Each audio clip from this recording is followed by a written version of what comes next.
오늘 예배 잘 오셨습니다. 옆에 분들 바라보시면서 우리 인사 오늘 이렇게 좀 고전적으로 인사하겠습니다. 예, 할렐루야 인사하겠습니다. 할렐루야, 예, 할렐루야, 예, 예, 할렐루야, 예. 하나님께 영광을 돌려드립시다. 예, 할렐루야. 저는 이제 마쳐야 될 시간은 아닌데, 예. 제가 제일 잘하는 게 뭘까 생각하다가 바다 수영입니다. 저는 이제 바다에서 가장 자유함을 누리는 것 같아요. 예. 제가 제일 좋아했던 자세는 배영입니다. 아침에 밥 먹고 수영하고 점심 때 밥 먹고 수영하고 이렇게 살았으니까 그냥 누워 있으면 그냥 몸이 뜨더라고요.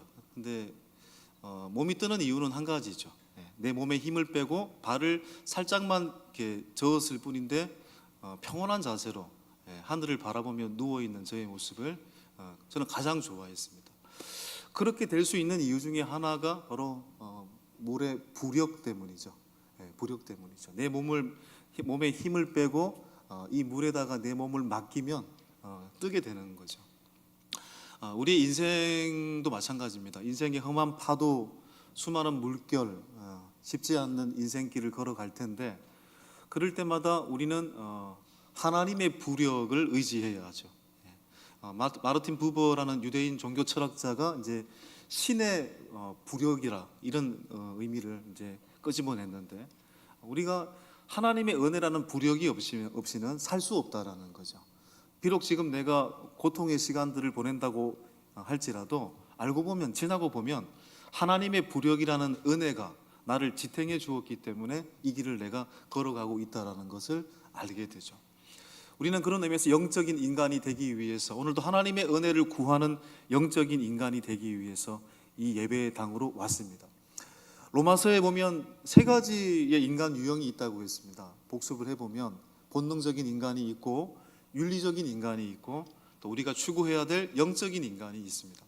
지지난주에 로마서 1장에 등장하는 본능적인 인간에 대한 하나님의 진노에 대해서 이야기를 했습니다. 본능적인 인간은 어떤 인간입니까? 불경건, 하나님을 믿지 않기 때문에 불의하고 감사하지 않고 우상을 숭배하는 사람들, 그들에게 하나님의 진노가 임할 것이다. 그리고 지난 주일에 로마서 2장 1절부터 3장 8절까지는 윤리적인 인간에 대해서 나오는데 그 윤리적인 인간도 여러 부류가 있습니다. 지난 주일 2장 1절에서 11절까지 첫 번째 윤리적 인간의 부류, 바로 타락한 윤리주의자들에 대해서 이야기를 했습니다. 타락한 윤리주의자의 특징이 뭐죠? 나도 똑같은 잘못을 행하고서도 남을 쉽게 판단하는 사람들, 이 사람들이 바로 타락한 윤리주의자입니다. 나도 잘못을 하고 있는데, 나도 들보가 가득한데 남의 티를 내가 쉽게 빼내겠다, 이런 사람들이 타락한 윤리주의자입니다. 그들에 대한 하나님의 진노를 이야기했습니다. 이어서 오늘 본문은 두 번째 윤리적 인간의 부류인 바로 타락한 양심주의자에 대해서 하나님께서 진노하고 계십니다. 여러분, 양심이 뭡니까? 양심이 뭡니까?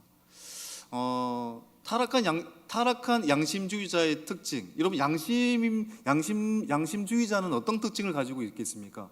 내 양심으로 모든 것을 할 수 있다라고 생각하는 사람입니다. 내 양심으로 모든 것을 판단할 수 있다라고 생각하는 사람들이 양심주의자들입니다.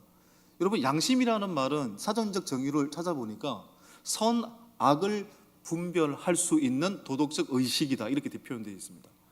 우리가 보통 여러분 어떤 짓을 행하고도 여러분 전혀 가책을 느끼지 못하는 사람을 향해서 뭐라고 얘기합니까? 너는 양심의 가책도 없냐, 이렇게 이야기를 하잖아요. 여러분, 성경은 그러면 양심에 대해서 어떻게 표현을 하고 있을까요? 성경은 과거에는 참, 과거의 선배 목사님들은 참 대단했던 것 같아요. 요즘은 양심이라는 말을 온라인 성경에 딱 치면은요, 쭉 성경이 나열되어 있어요. 그러니까 저는 너무 편하게 설교 준비를 하고 있는 거죠. 그러니까 쭉 보니까 여러 구절이 등장합니다. 성경은 양심에 대해서 뭐라고 표현하고 있을까? 디모데전서에 보니까, 자, 디모데전서 1장 5절 한번 보겠습니다. 디모데전서 1장 5절 시작. 믿음과 착한 양심을 가지라. 어떤 이들은 이 양심을 버렸다. 착한 양심을 가지래요. 디모데전서 3장 9절을 보겠습니다. 시작. 깨끗한 양심의 믿음의 비밀을 가진 자라야 할지니. 이제 디모데전서 3장 9절은 이제 뭐 감독, 집사의 자격을 이야기하는 구절이기 때문에 집사의 자격은 깨끗한 양심을 가진 자여야 한다, 이런 말이죠. 그러니까 본문을 보니까 선한 양심을 가지라, 깨끗한 양심을 가지라, 이렇게 이야기하고 있습니다. 여러분, 결국 이건 무슨 얘기입니까? 인간의 양심은 어떠하다라는 얘기입니까? 부패했다라는 걸 이야기합니다. 인간의 양심은 추하다라는 것을 이야기합니다. 인간이 범죄를 저지르고 난 뒤에 인간의 양심은 오염되었다라는 것을 반증하고 있는 거잖아요. 예레미야 17장 9절에 예레미야 선지자가 이렇게 이야기를 했습니다. 만물보다 심히 부패한 것이 사람의 마음이더라고 했습니다. 여러분, 썩은 웅덩이에 있는 물을 어떻게 하면 깨끗하게 할 수 있을까요? 정화제를 넣어야 그 물이 소생할 수 있듯이 부패한 양심, 오염된 인간의 양심은 스스로의 노력으로 회복될 수가 없습니다. 어떻게 해야 됩니까? 영적인 정화제, 바로 하나님의 도움이 없이는 우리의 부패한 양심이 새로워질 수가 없다라는 거죠. 여러분, 양심이라는 단어는 이제 원어상 찾아보니까 이 헬라어로 시네이데시스라는 단어인데, 이 단어는 또 합성어입니다. 두 단어의 합성어입니다. 헬라어의 쉰이라는 단어는 함께라는 뜻이고, 에이도라는 단어가 등장합니다. 보다라는 뜻입니다. 쉰 더하기 에이도, 그러니까 양심이라는 뜻은 함께 본다라는 뜻입니다. 함께 본다. 그러니까 무엇을, 누구와 함께, 도대체 무엇을 본다는 얘기일까? 함께 본다라는 말인데 누구와 함께 본다는 얘기일까? 또 누구와 함께 무엇을 본다는 얘기일까? 결국 이렇게 해석할 수가 있습니다. 세상과 함께 세상을 본다라는 의미입니다. 여러분, 세상과 함께 세상을 본다, 이게 무슨 얘기입니까? 세상의 양심, 세상에서 말하는 양심의 기준은 고작 해야 어떤 게 기준이라는 겁니까? 세상이 기준이라는 얘기잖아요. 세상의 기준. 여러분들, 세상의 기준은 변질될 수 있습니까? 없습니까? 변질될 수 있죠. 변질될 수밖에 없는 세상의 기준에 따라서 당연히 인간의 양심도 변질될 수 있습니까? 없습니까? 변질될 수 있죠. 그것이 인간의 양심이라는 거예요. 그러니까 여러분, 이렇게 얘기할 수 있겠습니다. 어떤 사람은 100만 원을 도둑질했습니다. 어떤 사람은 10만 원을 도둑질했습니다. 여러분, 누가 더 양심적입니까? 10만 원 훔친 사람이 100만 원 훔친 사람 보고 내가 너보다 좀 더 양심적이야 라고 이야기할 수 있겠습니까? 하나님 앞에서는 100만 원 훔친 사람이나 10만 원 훔친 사람이나 뭡니까? 전부 다 도찐 개찐입니다, 여러분. 다 죄인인 거죠. 이것이 성경에서 말하고 있는 인간의 양심입니다. 이런 시선 속에서 본다면, 오늘 본문을 보자면 이 양심주의자도 두 가지 부류가 있을 수 있는 거죠. 첫 번째는 하나님의 말씀을 무시하는, 하나님의 법을 모르는 양심주의자가 있습니다. 오늘 성경에 바로 나와 있어요. 여러분, 12절 상반절을 보겠습니다. 12절 상반절 시작. 무릇 율법 없이 범죄한 자는 또한 율법 없이 망하고. 우리가 이런 말 하잖아요. 내가 하면 로맨스고 남이 하면 뭐라고 얘기하죠? 불륜이라 얘기하죠. 내가 잘못을 지적하면 남이 잘못을 지적하면 비판적이다라고 얘기를 하고, 내가 잘못을 지적하면 예리하다라고 얘기합니다. 다른 사람이 옷을 좀 잘 입으면 허영심이 많다라고 얘기하고, 내가 옷을 좀 잘 입고 있으면 미적 감각이 뛰어나다라고 스스로 이야기합니다. 또한 무모한 행동을 하면, 남이 무모한 행동을 하면 어리석다라고 말을 하지만, 내가 위험을 감수하고 무모한 행동을 한다면 모험심이 강하다라고 얘기를 합니다. 여러분, 이러니까 인간의 이 기준이라는 게, 양심의 기준이라는 게 얼마나 여러분 편협한 겁니까? 이게 과연 공정하다고 말할 수가 있겠습니까? 하나님의 법 없이 내 양심대로 의로울 수 있다. 첫 번째 부류가 그 사람 아닙니까? 내 양심으로 의로울 수 있다. 하나님 법을 모른 채, 하나님 법을 무시하고 하나님 뭐 필요 없어. 내 양심으로 의로울 수 있어. 정말 그럴 수 있겠습니까?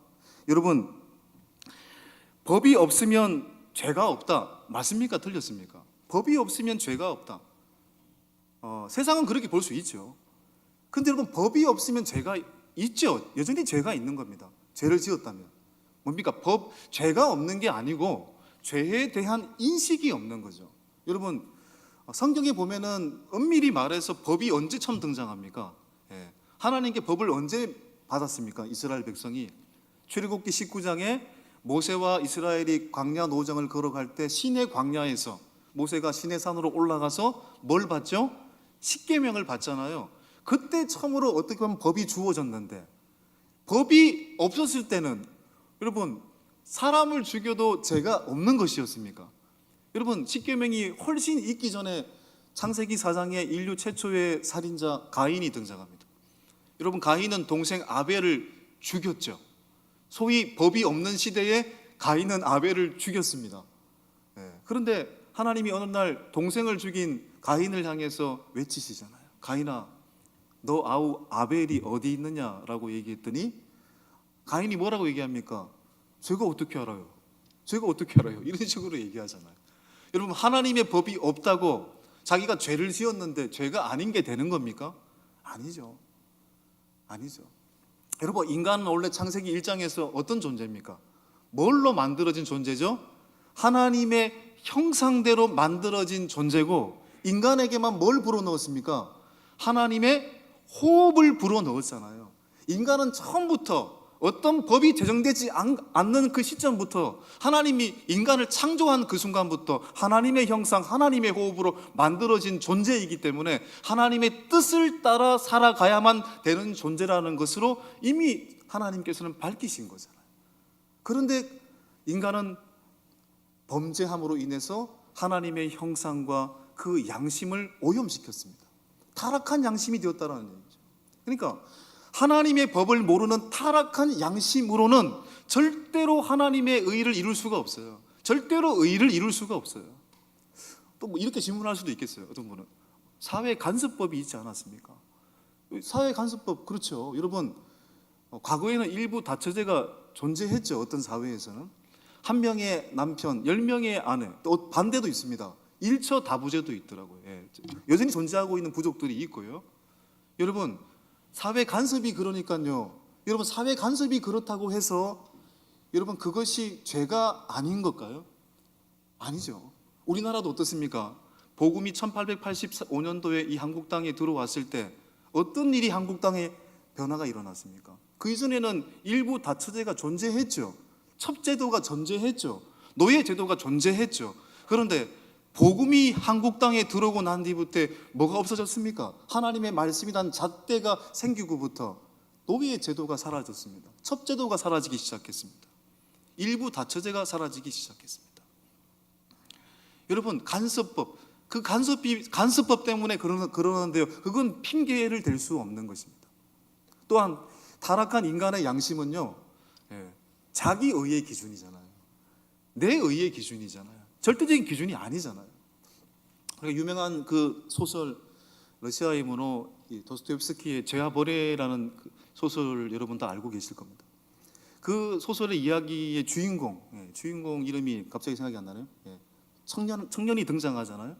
그 청년이 정의심이 강한 사람이었어요. 그런데 어느 날 고리 대금업자였던 이 노파를 불이라고 생각했습니다. 저 고리 대금업자, 악덕 대금업자인 저 노파는 죽어도 마땅해. 내 양심의 소리가 그렇게 들렸기 때문입니다. 내 양심의 기준으로 보면 저 고리 대금업자 노파는 죽어야 되는 존재야. 그래서 청년은 자기 양심의 기준으로 그 노파를 죽입니다. 그리고 전혀 양심의 가책을 느끼지 않아요. 그러다가 훗날에 소냐라는 창녀를 통해서 하나님을 만나게 되고, 그때서야 비로소 자신이 행한 짓이 하나님 말씀의 기준으로 볼 때 죄라는 것을 알게 되었죠. 여러분, 무슨 얘기입니까? 하나님의 법 없이 내 양심으로 의로울 수 있다라고 하는 것이 얼마나 무모하고 불가능한 것인지 우리는 알게 되는 것입니다. 두 번째 타락한 양심주의자 부류가 있습니다. 아까는 첫 번째는 하나님 말씀을 무시하는, 하나님 말씀을 믿지 않은 채 내 양심이 의를 이룰 수 있다.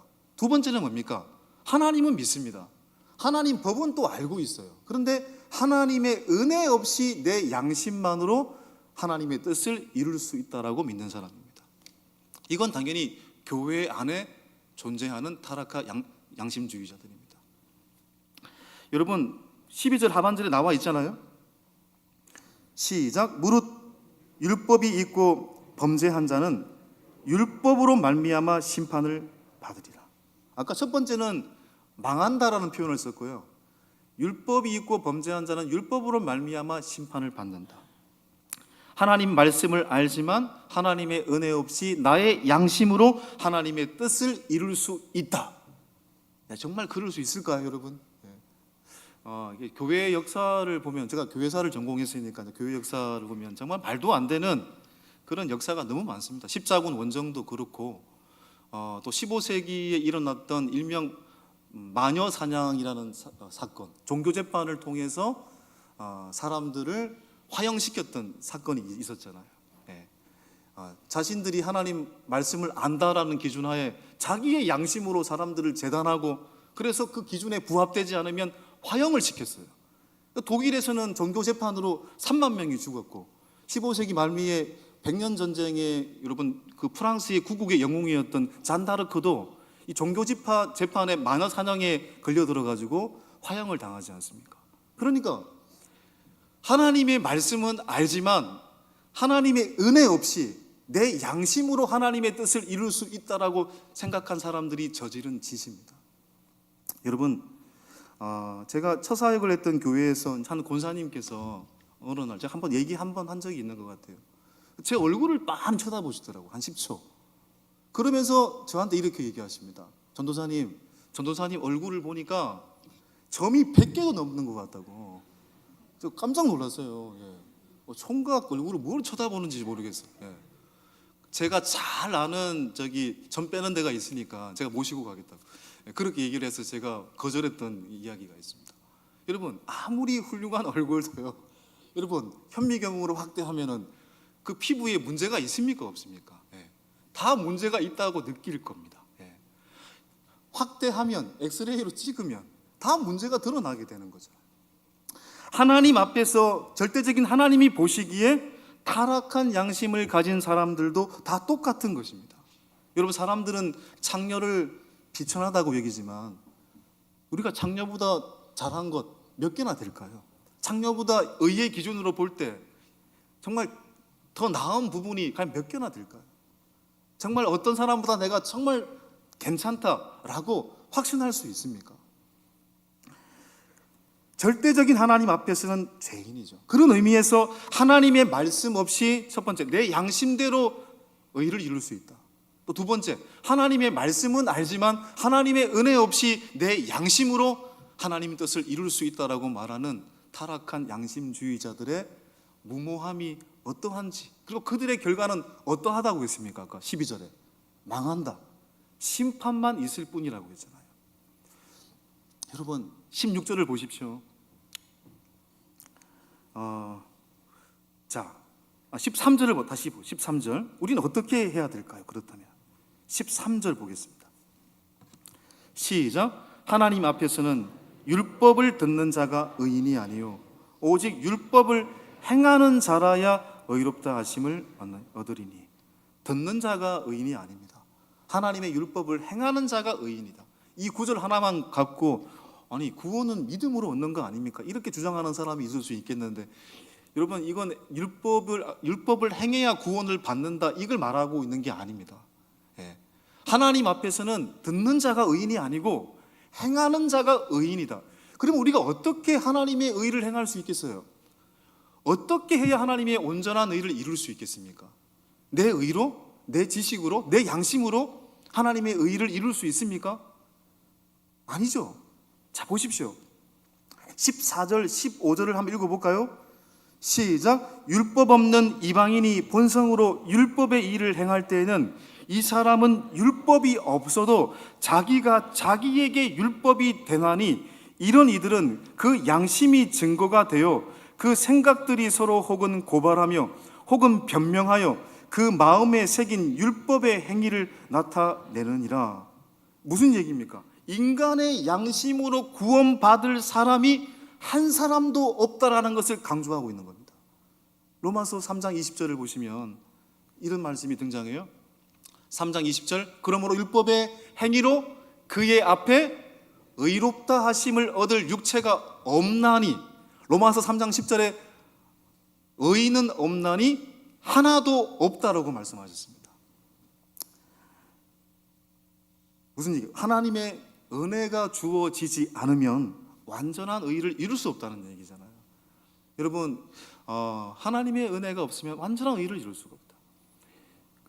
성경 율법은 맨 처음에 언제 주어졌습니까? 모세 시절이잖아요. 그러니까 율법이라는 것은, 하나님의 법이라는 건 좁은 의미에서 본다면 십계명이고 모세의 오경이고, 넓은 의미에서 본다면 하나님의 성경이죠.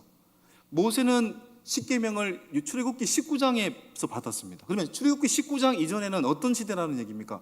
법이 없는 시대, 인간적으로 보면 법이 없는 시대니까 어떤 시대입니까? 소위 말하면 양심이 지배하는 시대라고 말할 수도 있겠습니다. 근데 그 양심이 지배하는 창세기 1장부터 출애굽기 18장까지 양심이 지배하는 그 시대에 인간의 양심으로 의롭게 된 사람이 존재했을까요?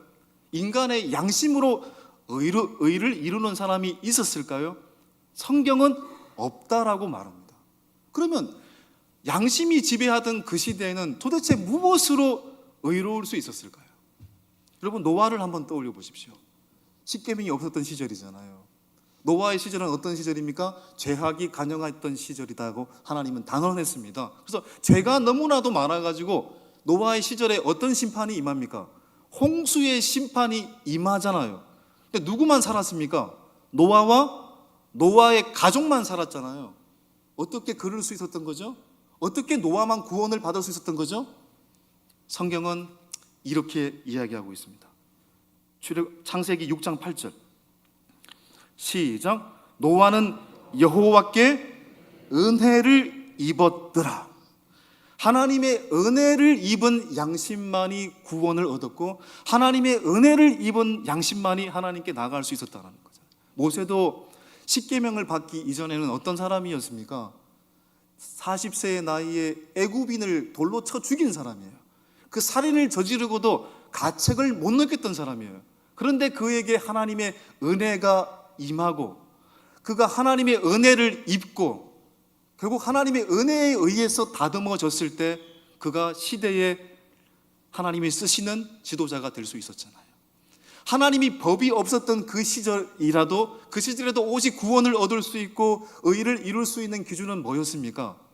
하나님의 은혜를 입는 것, 하나님의 은혜가 임해야만 구원을 얻을 수 있었다는 거잖아요. 로마서 2장 16절을 보시면은요, 자 보십시오. 로마서 2장 16절 성경을 한번 보겠습니다. 시작.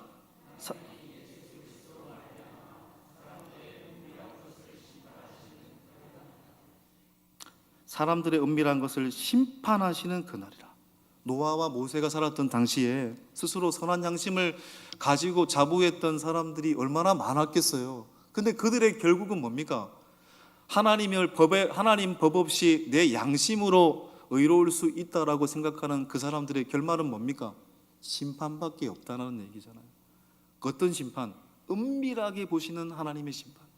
여러분, 인간은 보는 것으로만 판단할 수 있는 존재입니다. 그래서 인간은 속기 쉽고요, 인간은 그 사기도 많이 당하는 이유도 거기에 있습니다. 할아버지 할머니들이 보이스피싱 당하는 겁니까? 아닙니다. 저도 만일 어떤 기준이 없었다면 저도 당했을 겁니다. 저는 일평생 얇은 기로 살아왔던 사람이기 때문에 여러분, 저도 어떤 기준이 없었다면 보이스피싱 몇 번 당했을 거예요. 그게 인간의 한계입니다. 그런 인간의 알량한 기준으로 어떻게 스스로 의로울 수 있겠어요? 오직 은밀한 가운데 우리의 삶을 심판하시는 하나님의 은혜 안에서만 우리가 의로울 수 있는 거죠. 여러분, 그럼 그런 의미에서 우리의 인생의 목적지를 알아야 된다고 저는 생각합니다. 우리의 인생의 목적지는 어디입니까? 여러분 지금 어디로 가고 계십니까? 지금 누구에게로 가고 있는 거죠? 궁극적으로 예수 그리스도에게로 여러분은 걸어가고 있는 거잖아요. 예수 그리스도에게로 걸어갈 때 그 마지막 종점에서 예수 그리스도를 맞이하게 될 때 그때 우리는 무엇을 받게 됩니까? 주님의 심판을 받게 되는 거잖아요. 우리의 목적지가 예수 그리스도임을 안다면 그런 의미에서 어떻게 살 수 있겠습니까? 우리의 목적지가 예수 그리스도에게로, 예수 그리스도라고 생각하는 사람, 또 하나님의 심판이 그 앞에 있다라고 여기는 사람은 어떻게 살겠어요? 오늘 또 하나님의 은혜를 구하고 그렇게 살아갈 수밖에 없는 거잖아요. 우리의 목적지가 예수 그리스도라는 것을 잊어버리기 때문에 우리가 은혜 없이 살아가는 거 아니겠습니까? 여러분, 이스라엘 백성들이 430년간 애굽의 압제를 당하고 출애굽을 했습니다.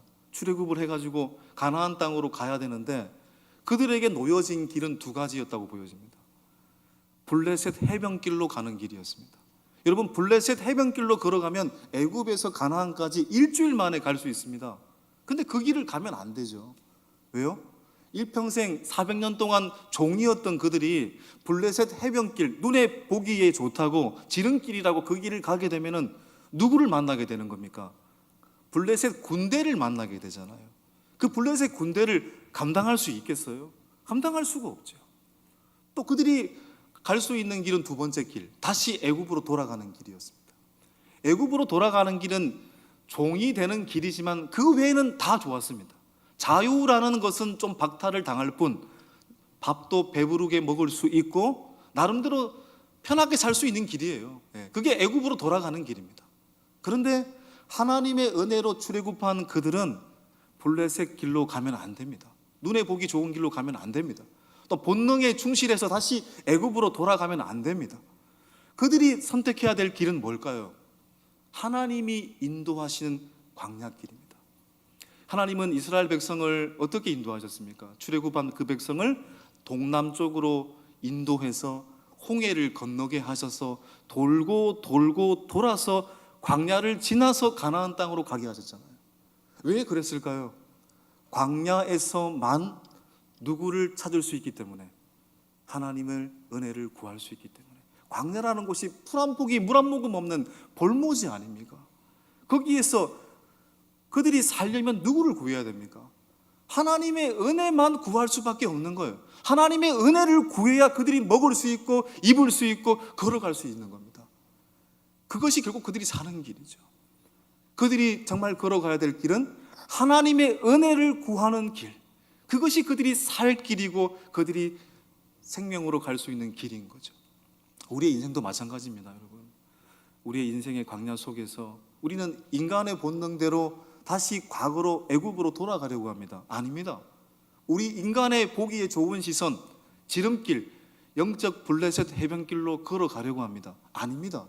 우리가 걸어가야 될 길은 비록 광야의 길이지만 하나님의 은혜를 구할 때 은혜와 선한 인도하심을 받는 은혜의 길인 것입니다. 그 은혜의 길을 걸어가야 오늘 또 우리는 어떠한 상황 속에서도 하나님의 절대적인 보호하심 속에서 살 수 있는 것입니다.